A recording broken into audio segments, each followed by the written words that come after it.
Localizada fora de Vidin, no noroeste da Bulgária, havia uma aldeia. Em abril de 2020, um homem de 65 anos, chamado Nikolai Sochov, estava sentado num muro baixo em frente à sua casa. Ele contava os autocarros que tinham deixado de circular. Os seus filhos tinham se mudado para a Espanha e os seus netos nasceram em Madrid. A estrada para a cidade mercantil agora tinha um autocarro escolar por dia, enquanto costumava ter 4. A última padaria da aldeia fechou em 2015. Ele tinha operado um pequeno negócio de impermeabilização durante 3 décadas. Antes de o vender, ganhava 250 euros por mês. Depois, arranjou um emprego de guarda de segurança a pagar 320 euros e disse essencialmente a um jornalista dos Balcãs: como poderia pedir mais? É normal o bezerro alimentar a vaca? Desde 1985, a sua província tinha perdido metade da sua população. A taxa de mortalidade em alguns municípios circundantes igualava a de países que sofrem uma guerra crônica. Não tinha havido guerra. Esta é a história da Europa Oriental, de 1990 até os dias de hoje. Naquela época, o público ocidental ouvia principalmente uma história de libertação. Os mercados abriram, as fronteiras caíram e a região reuniu-se ao ocidente. Mas a história revela outra coisa. Ao longo de 30 anos, 20 milhões de pessoas partiram silenciosamente, sem fome, guerra ou qualquer evento dramático que marcasse a perda. A maior migração em tempos de paz, em números absolutos na história europeia moderna, ocorreu enquanto o mundo olhava para outro lado. Antes de continuar, isto é contexto histórico, não aconselhamento financeiro. Faça a sua própria pesquisa. Recue até a primavera de 1990. 4 meses antes, o muro de Berlim havia caído. O sistema soviético estava colapsando e as fronteiras da Europa Oriental estavam se abrindo. Pela primeira vez desde 1945, 300 milhões de pessoas estavam no limiar de uma nova era. Em teoria, um jovem operário em Sofia agora poderia pegar um ônibus até Madrid. Uma enfermeira de Cluj poderia teoricamente pegar um trem para Milão. O regime que os manteve confinados por 2 gerações havia afrouxado seu controle, e os judeus soviéticos foram os pioneiros na partida. Aproximadamente 1,5 milhão de pessoas saíram da antiga União Soviética entre 1989 e 2006. Cerca de 979 mil foram para Israel, 325 mil para os Estados Unidos e 219 mil para a Alemanha. Apenas com essa única onda, a população de Israel aumentou 19% em apenas 8 anos. Em seguida, os refugiados de guerra se tornaram o próximo grupo a emigrar. De 1991 a 1995, os conflitos na ex-Iugoslávia causaram o deslocamento de mais de 2 milhões de pessoas. Só a Bósnia viu aproximadamente 770 mil de seus residentes fugirem. Até a assinatura dos acordos de Dayton, esses eram os êxodos aparentes. A mídia os capturou, os jornais noticiaram sobre eles. O que se seguiu permaneceu invisível. Nem a Romênia, nem a Bulgária se envolveram em nenhuma guerra. Polônia, Lituânia, Letônia, Moldávia, Estônia, nenhuma experimentou guerra. Elas simplesmente começaram a se despovoar. Uma jovem médica romena concluiu sua residência em Bucareste, embarcou em um voo para Hamburgo e nunca mais voltou. Um soldador búlgaro carregou uma pequena van com equipamentos e dirigiu apenas 24 quilômetros até a Espanha. Um eletricista polonês pegou um voo de baixo custo para Londres, prometendo à esposa que voltaria em 6 meses. Após 11 anos, ele voltou por 2 semanas para sepultar o pai. Quando os números finalmente surgiram, foram difíceis de aceitar. Até 2012, o Fundo Monetário Internacional os havia contabilizado. Cerca de 20 milhões de pessoas haviam partido da Europa Central, Oriental e Sudeste, aproximadamente 5,5% da população total da região. Em 1990, o FMI o descreveu como sem precedentes em velocidade, escala e persistência. A Romênia viu 16% de sua população partir permanentemente, a Bulgária 23%, a Lituânia 24%, a Albânia 28%, a Letônia 30%, a Bósnia 34% e a Moldávia 40%. Para colocar isso em perspectiva, a Irlanda perdeu cerca de 1/4 de sua população durante a fome, ao longo de uma década. Na Grande Migração, a Noruega perdeu aproximadamente 1/4 de seus jovens. Ao longo de 45 anos, durante a Grande Migração, a Itália enviou 14 milhões de pessoas para o exterior. Em termos absolutos, a onda do leste europeu ficou no mesmo nível de todas essas migrações. As nações mais afetadas as igualaram proporcionalmente, e isso ocorreu sem o catalisador da fome ou da guerra. Quando analistas do FMI examinaram o perfil dos que de fato partiram, 3/4 estavam em idade ativa. Em quase todos os países, a proporção de emigrantes com formação universitária superou a de residentes com ensino superior que ficaram. Não foi um êxodo desesperado, foi um êxodo dos preparados. Médicos, engenheiros, enfermeiros, contadores e jovens mulheres com habilidades em informática. Homens que conseguiam soldar um quadro perfeitamente na primeira tentativa. Cada um deles trouxe consigo algo financiado pelo seu país de origem. Um diploma de medicina de Cluj custou ao Estado romeno entre 100 mil euros e 300 mil euros. Assim que concluiu a formação, a médica levou esse investimento para além da fronteira. O que os contribuintes romenos haviam investido acabou se tornando um presente para o sistema de saúde da Alemanha. Em 2020, 28% dos médicos da Romênia haviam deixado o país, juntamente com 24% dos enfermeiros, totalizando 47 mil. Cerca de 25 mil médicos haviam partido e, em apenas 5 anos, o hospital de Cluj viu 571 médicos especialistas partirem. O Ministério da Saúde da Romênia deixou de divulgar essas estatísticas, pois serviam como uma espécie de aviso de morte. A situação na Bulgária era ainda mais grave. Atualmente, a Bulgária tem apenas 4,2 enfermeiros por 1.000 habitantes, em comparação com a média da União Europeia de 8,5. O enfermeiro búlgaro típico tem quase 53 anos. Quase metade da força de trabalho tem essa idade. Ao se formar, 1 em cada 3 novos enfermeiros deixa imediatamente o país. Estima-se que 75% dos clínicos gerais da Bulgária se aposentarão até 2040. No noroeste da Bulgária, algumas aldeias não têm médico mais próximo do que um do outro lado da fronteira. As famílias italianas que os empregavam os chamavam de badanti, cuidadores. Em 2022, 131 mil mulheres romenas estavam empregadas na indústria de cuidados domésticos da Itália, aproximadamente 1 em cada 5 trabalhadoras domésticas em todo o país. Em Milão, uma senhora idosa desfrutava de roupas de cama limpas, uma refeição quente e alguém para alertar se ela caísse. A própria filha da cuidadora permaneceu na Romênia Araxi, sendo criada pela avó, enquanto o sistema de cuidados italiano funcionava sem problemas. O sistema da Romênia estava perdendo suas mães. Essa troca era muito tangível. A Europa Ocidental trouxe trabalhadores que já não conseguia gerar em quantidades adequadas. A Europa Oriental enviou para o exterior trabalhadores que treinou por 3 décadas. Os países anfitriões cobriram os salários, enquanto os países de origem arcaram com as despesas. Agora considere o chamado milagre polonês.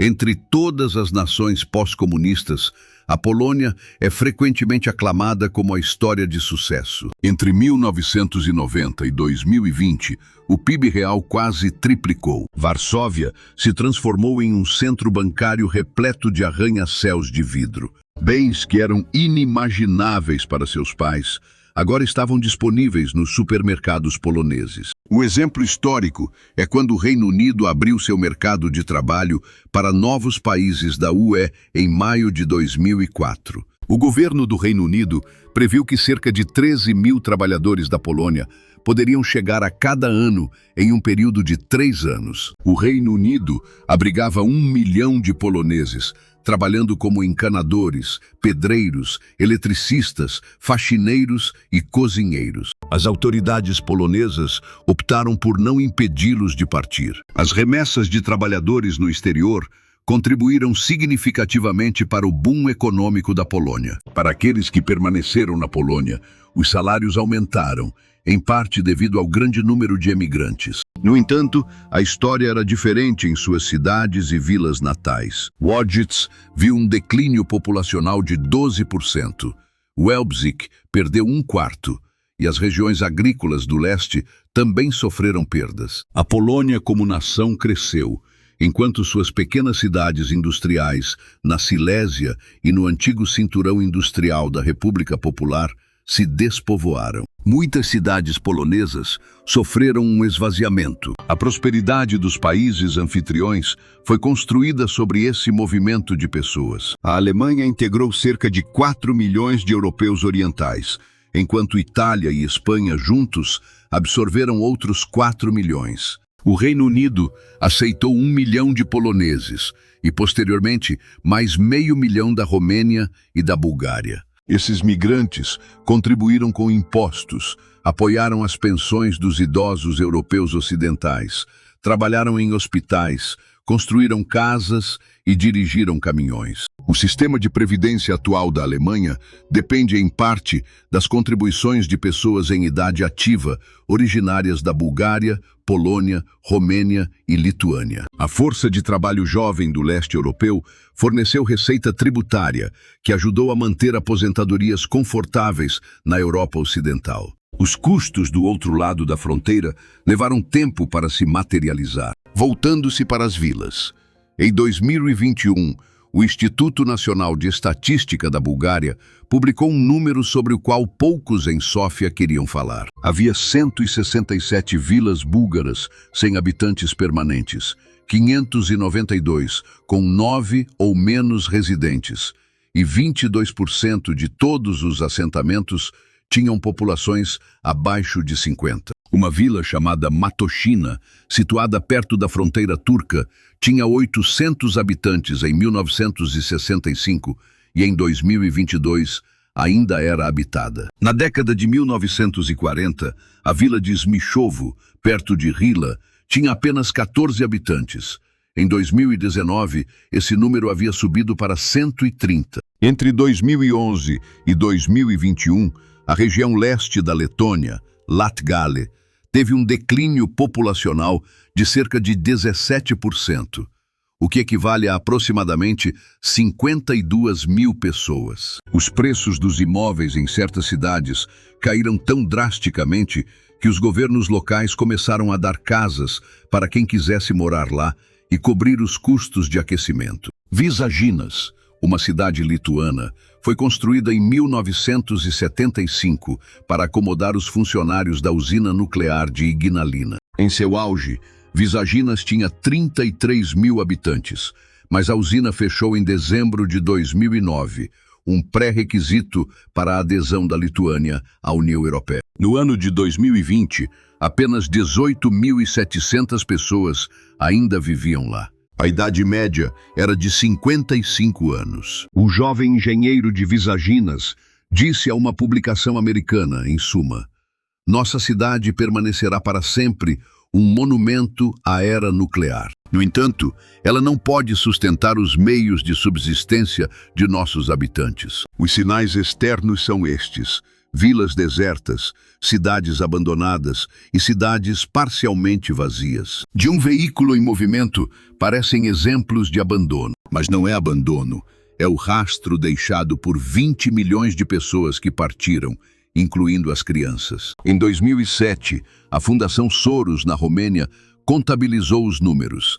115 mil alunos do ensino médio romenos tinham pelo menos um dos pais trabalhando no exterior. Para 35 mil deles, Ambos os pais trabalhavam no exterior. Essas crianças eram cuidadas por avós, tias ou vizinhos. Alguns viviam sozinhos e a mídia romena criou um termo para eles: as crianças do morango. O apelido tem origem nos campos de morango da Espanha, onde muitas de suas mães foram buscar trabalho. Alguns autores usaram um rótulo mais severo: órfãos europeus, na Moldávia. Na Ucrânia, o número estimado é de cerca de 100 mil. Antes da guerra, era de 200 mil. As avós são as que os criam. As mães enviam dinheiro e fazem uma videochamada todos os domingos. Efetivamente, uma psicóloga moldava que trabalha com estas crianças disse a um jornalista francês: o tema recorrente é a insegurança constante, a sensação de abandono, a falta de afeto, e nenhuma quantidade de dinheiro enviado pode compensar isso. Uma jovem da Moldávia, Aura Mutruk, foi criada pelos avós até aos 4 anos e depois pelo pai, quando a mãe partiu para Moscovo. Ela disse claramente: a mãe dela prometeu trazer bonecas. As bonecas não significavam nada para Aura.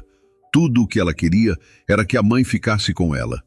Hoje, há 40 mil crianças na Romênia. São crianças cujos pais trabalham no estrangeiro durante períodos tão longos que estão essencialmente a ser criadas por toda uma geração de avós. Os avós dão o seu melhor, têm 70 anos, estão exaustos e sozinhos. O dinheiro não pode reverter os danos desta transferência. Então, em 2016, o FMI calculou o custo que isto impôs aos países que enviam emigrantes. Em 2015, o PIB real acumulado da região era aproximadamente 7 pontos percentuais inferior ao que teria sido se não houvesse emigração após 1995. O FMI projetou que esta lacuna continuaria a aumentar até 2030. Quando expresso por pessoa, o progresso em direção aos padrões de vida da Europa Ocidental para sem imigração. Esperava-se que a região atingisse 74% do PIB per capita da Europa Ocidental até 2050. Com a imigração, seria 60%. Uma perda permanente de 14 pontos percentuais na convergência. Os números da Bulgária são ainda mais alarmantes. Atualmente, aproximadamente 510 mil búlgaros em idade ativa estão a fazer pagamentos de pensões na Alemanha, Espanha e Reino Unido. Isto equivale a 1 em cada 6 trabalhadores que permanecem na Bulgária. O sistema de pensões da Bulgária funciona com um déficit anual de cerca de 1,9 mil milhões de euros. Os cálculos são simples. A nação que educa esses trabalhadores não recebe receita de impostos. Em vez disso, os tributos vão para o país que os emprega. Esse arranjo persiste até os trabalhadores se aposentarem, momento em que, em muitos casos, eles se estabelecem no país anfitrião, recebendo pensões ocidentais e utilizando o sistema de saúde ocidental. A mudança envolve mais do que apenas mão de obra. Transfere todo o valor do ciclo de vida humano. Agora considere o impacto político.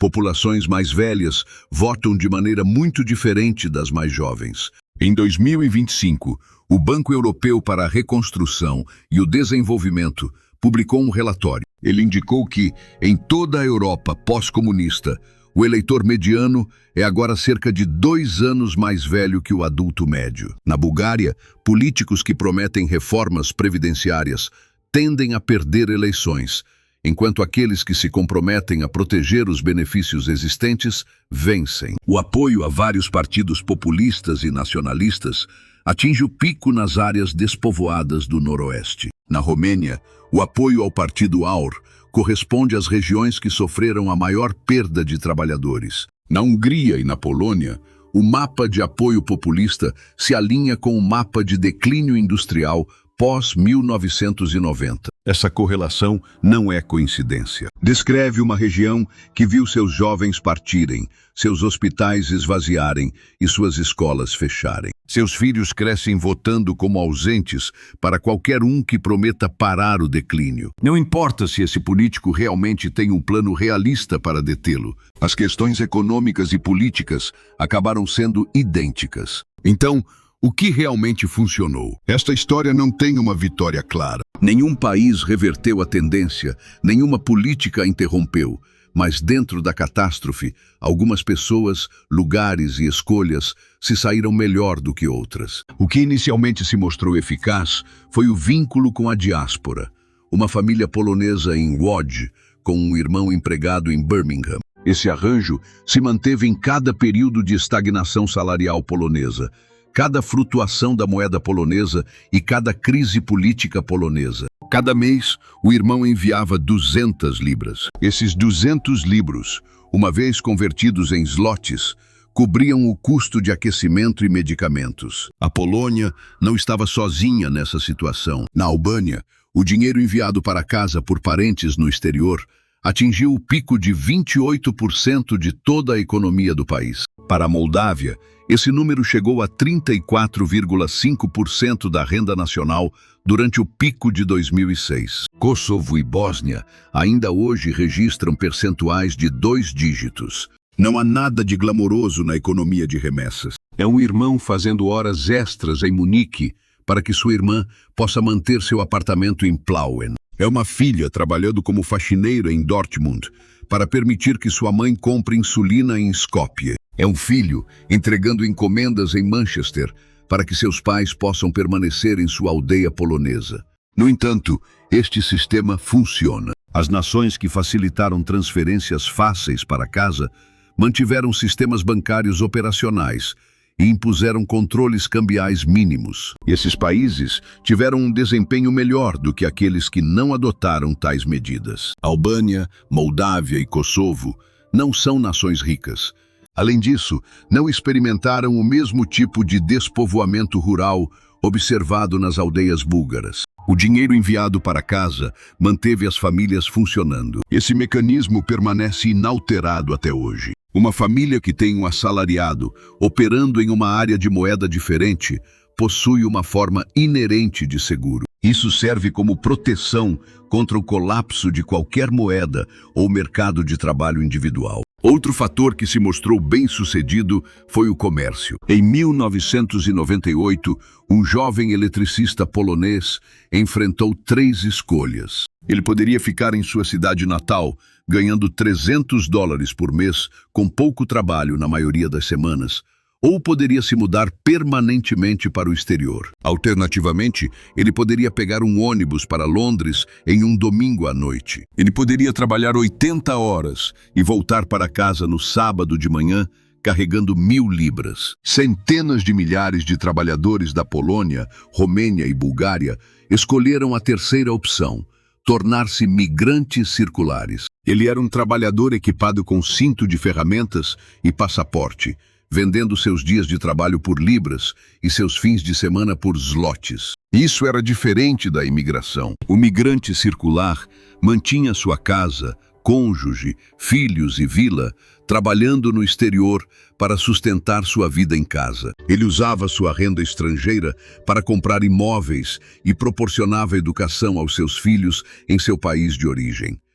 Ele voltava quando se cansava. Essa tendência é anterior à União Europeia. Canteiros italianos praticavam isso em 1920, enquanto trabalhadores agrícolas argentinos e mexicanos o faziam nos anos 1950. Hoje, enfermeiros filipinos na Califórnia fazem o mesmo na região do Golfo. Esse sistema funciona quando as despesas de vida do trabalhador em casa são baixas e seus ganhos no exterior são altos. A troca envolve negociar horas de trabalho por uma moeda diferente. Exige trabalho duro e gera calos. Não requer um diploma universitário. Aqueles que mantêm seus salários em uma moeda mais forte do que suas despesas permanecem inalterados em uma nação onde a economia oficial está se deteriorando. O terceiro fator de sucesso foi permanecer onde estavam. A maioria dos europeus orientais optou por não emigrar.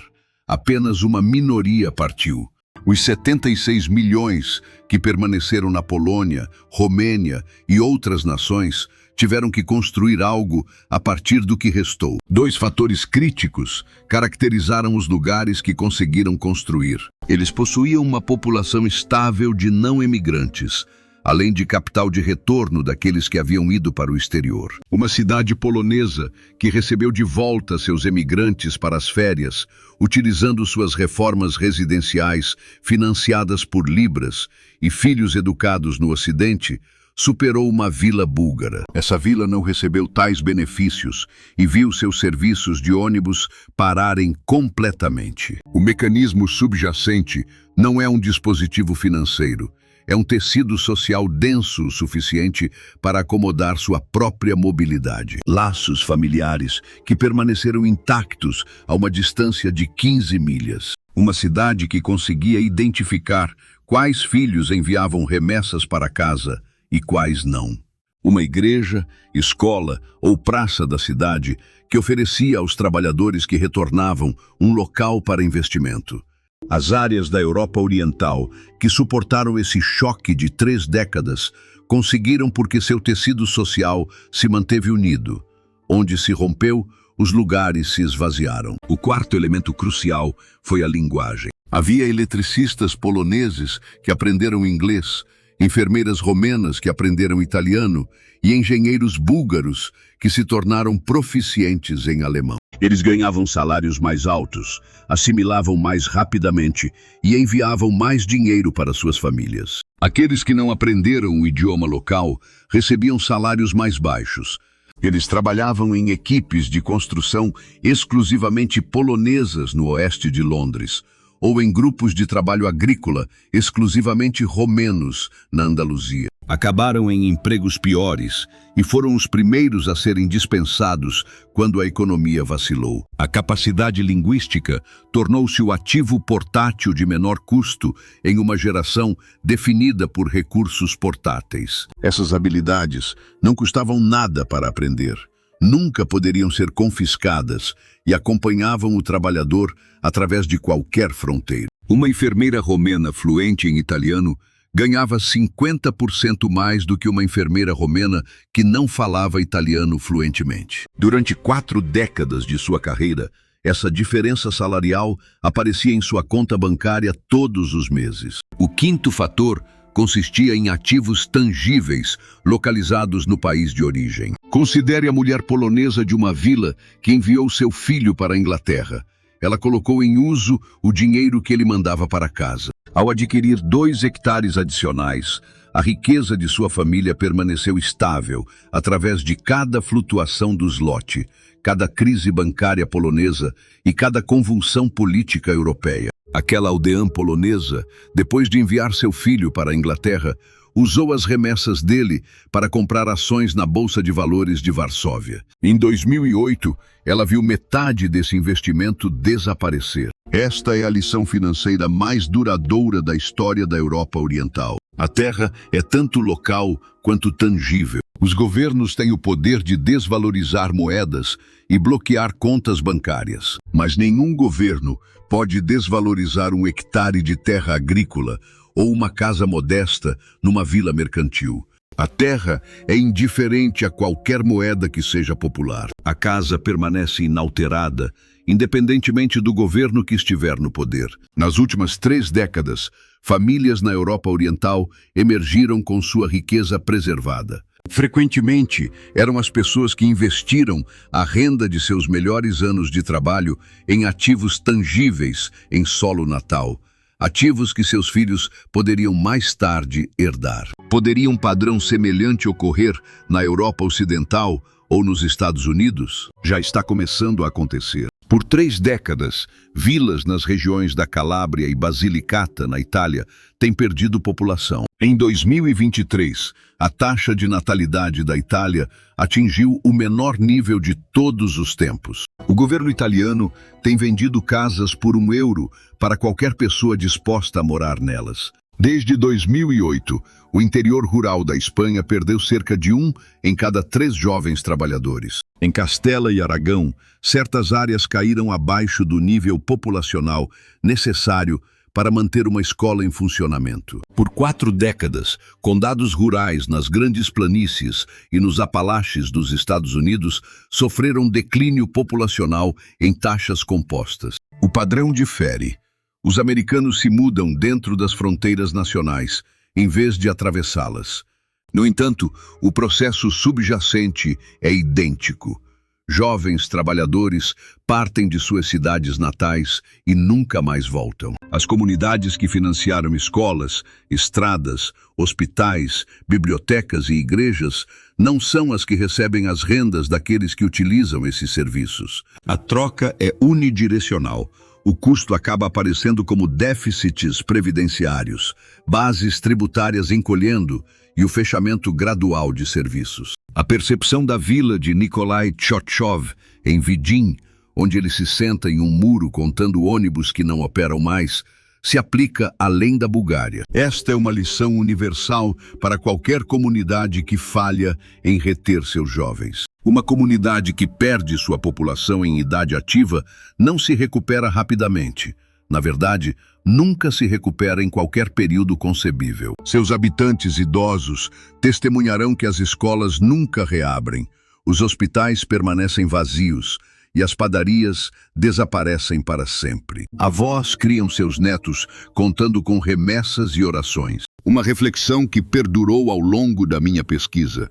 Aqueles que partiram não eram os desesperados. Eles eram bem preparados, tinham diplomas, possuíam habilidades e falavam os idiomas necessários. Eles eram exatamente o grupo em que suas nações investiram por 3 décadas. O declínio da Europa Oriental não resultou de suas deficiências, mas do que ela havia criado com sucesso. As nações realizaram o trabalho desafiador de cultivar cidadãos competentes, as fronteiras abertas estabelecidas em 1990. Consequentemente, o valor desses indivíduos qualificados acabou fluindo para aqueles capazes de pagá-los em uma moeda mais forte. Independentemente de sua nação ser exportadora ou importadora de talento, a pergunta permanece a mesma. O que sua comunidade está construindo? E onde o benefício dessa construção acaba por parar? Um país que não consegue manter os cidadãos que criou, não os perde no incidente dramático. Perde-os gradual e silenciosamente. Em aeroportos, nos autocarros, durante as chamadas de domingo para casa, abrangendo mais de 3 décadas, e quando finalmente olha para cima, os autocarros pararam de circular.